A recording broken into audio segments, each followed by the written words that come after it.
زیادہ ڈیٹیل میں نہیں جائیں گے، لیکن ایک اسمبلی کے ممبر تھے، تو ان سے غالباً بلوچستان کے تھے، تو ان سے کسی نے کہا تھا کہ آپ کی ڈگری تو جعلی نکلی، تو کہنے لگے کہ ڈگری ہوتی ہے، چاہے اصلی ہو یا جعلی ہو۔ بہرحال تو مشرف کا ایک بڑا زبردست ویژن تھا، کم از کم اگر اسمبلی میں گریجویٹ یا پوسٹ گریجویٹ یا اس سے زیادہ آگے پڑھے لکھے لوگ آ جاتے تو اس کا مجموعی اثر جو ہے پوری قوم پہ، پورے پاکستان کے جتنے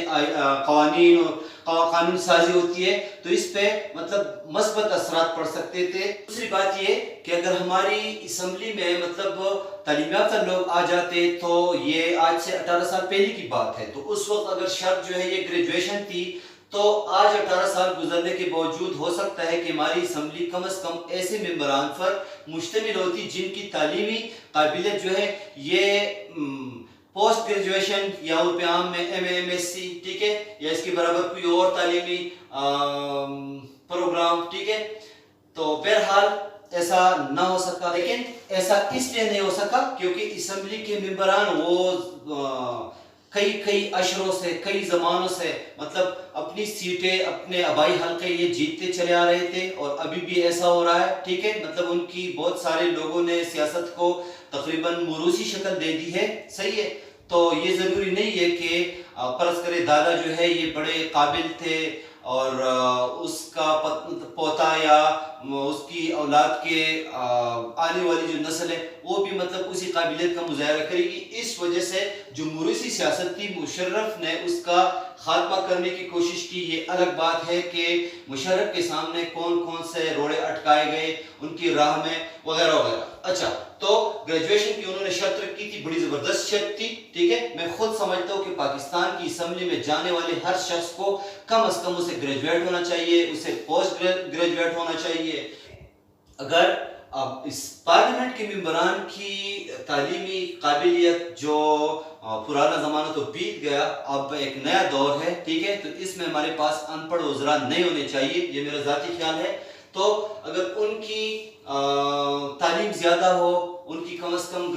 گریجویشن ہوتی تعلیم، یا بہت سارے لوگ ایسے ہیں، میں یہ نہیں کہہ رہا، لیکن بحیثیت مجموعی جو پوری اسمبلی ہے اس میں آپ کو پوری اسمبلی گریجویٹ یا پوسٹ گریجویٹ نہیں مل سکتی، بلکہ خود میرا خیال ہے کہ اس کو پوسٹ گریجویٹ سے بھی آگے زیادہ مطلب ہونا چاہیے تھا۔ شرط ایسی رکھنی چاہیے تھی کہ مطلب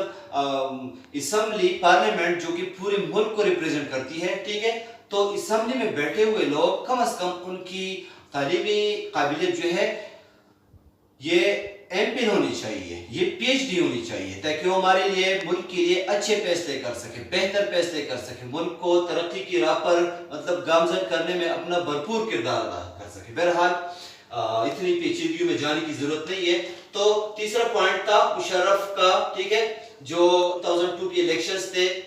جس میں انہوں نے ڈیموکریسی کو، جمہوریت کو ریسٹور کیا پاکستان میں، تو اس میں جو ایک بنیادی چیز تھی یہ تھی legal frame work order. Legal frame work order نے چونکہ مشرف کو بڑی طاقت اور اختیارات دیے تھے، اور اس چیز کے ہوتے ہوئے جو سیاسی پارٹیاں تھی، خاص طور پر ان کی مخالفت مذہبی پارٹیوں نے زیادہ کی، ٹھیک ہے، تو مطلب وہ مذہبی پارٹیاں وہ واحد ان کی مخالفت کرنے والی نہیں تھی، ان کی مخالفت میں پاکستان پیپلز پارٹی اور مسلم لیگ نون اور اس طرح بہت ساری پارٹیاں اور بھی تھی۔ اس دور میں جب مشرف صدر تھے پاکستان کے 2002 کے الیکشنز کے بعد، تو بلوچستان کے میر ظفر اللہ خان جمالی جو ہے یہ پاکستان کے وزیر اعظم بنے تھے، ٹھیک ہے، صدر رفیق تھارڑ چلے گئے تھے، ان کی جگہ مطلب مشرف آئے، اور اس طرح جو سیاسی پارٹی تھی پاکستان کی انہوں نے مشرف کے خلاف جو ہے یہ ARD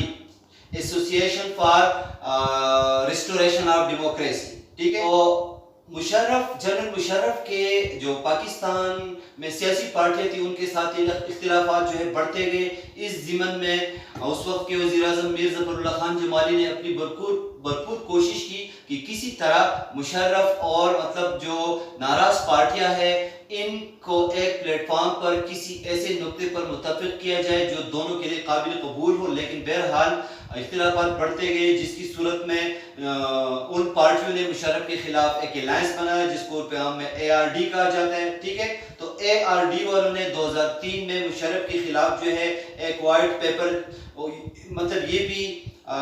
پبلش کیا، ٹھیک ہے، جس میں بے روزگاری اور اس طرح